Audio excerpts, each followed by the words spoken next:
أعوذ بالله من الشيطان الرجيم. بسم الله الرحمن الرحيم.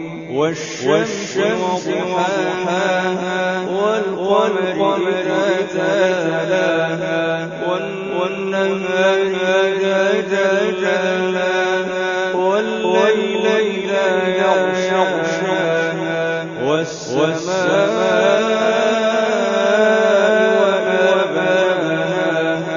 والأرض وما طحاها ونفس وما سواها فألهمها فجورها وتقواها قد أفلح من زكاها وقد خاب من دساها كذبت ثمود بطغواها إذ انبعث أشقاها فقال لهم رسول الله ناقة الله وسقياها فكذبوه فعقروها فدمدم عليهم ربهم بذنبهم فسواها ولا يخاف